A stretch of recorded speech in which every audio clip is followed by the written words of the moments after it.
say, speaking of big trade, at the draft, you did make the move into the end of the first round there to get Carlson, but there's still unfinished business for you coming up here in the summer. Unrestricted free agency starts on Wednesday.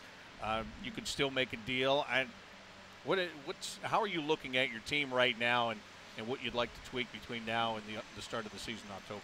Well, we've identified guys that we think that would be a perfect fit with us, whether it's through a trade or free agency. And obviously with a trade, there's a price to pay, and we have to evaluate if it's the right price or too much. And same thing goes to free agency too. I mean, we're not in a position to pay whatever some people might want. So there's a limit, and what we're going to spend and how much we're going to spend on a defenseman for that role that we're looking for. But we'll see what the days bring here, and if it's a good fit, yes, we'd love to go after it at the right price. But if it's not, we have a great group of guys, and time will come maybe a little bit later in the fall or during the year when we'll find the right fit, and then we'll go after it again. But I don't think we're going to force anything or just go after somebody if it's not the right fit or if it's not the right player. So if you had to start day one with the exact same team that you ended with at the end of last season, you're okay with that? No problem at all. We were doing pretty good at the end of the year. You were. Yeah. Not bad. Yeah. Can you really change your team that much in free agency? I mean, it seems like it's changed. I don't think you can. That's why I'd like to draft and develop. That's why we kept 9 picks again, and we got a good group of prospects. I think that, talking to the general managers around the league, I think they value our young forwards very, very high. They think that we have a great group of young forwards. Now we drafted some real good D. We have a pretty balanced depth chart now.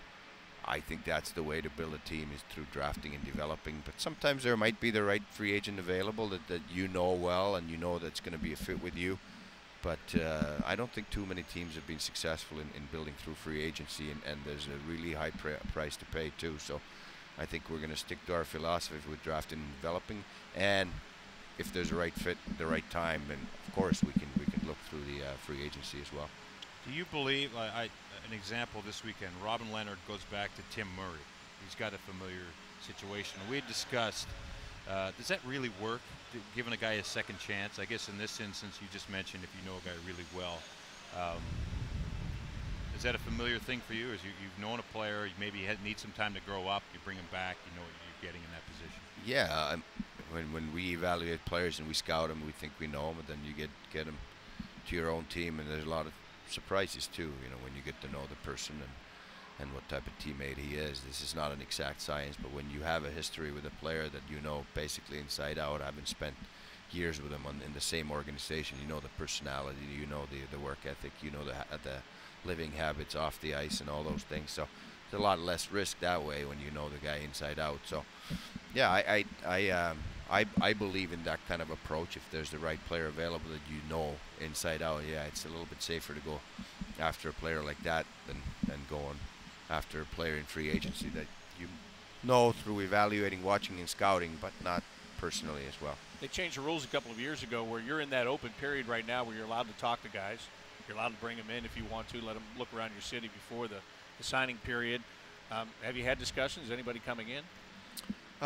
We've had some discussions, and we'll see if somebody needs to visit our city too. A lot of the guys are pretty familiar with the places in the NHL, and don't seem like there's so much of that, bringing in guys and whining and dining type of stuff going on anymore. It's more about knowing the organization, the depth chart, the people that run the organization in the city, and those things. So I don't know. We'll see. If the player feels like he needs to come here and we're very interested, of course we're going to bring him here. Well, we appreciate this. Thank you very much. Yeah, we do. We know you're going to be a busy guy here. When's your break? Yeah, I was just thinking that too. Well, we'll see. We'll see how it August? goes here. I'd like to think that I might get a little bit downtime in July too, and that's my wish here. But it all depends on how we get things done here with the Blue Jackets. Yeah, this is an exciting time. Free agency, you got the draft behind you. I know the town is excited. It's the off season. It's already been a long off season for the Columbus Blue Jackets and the players.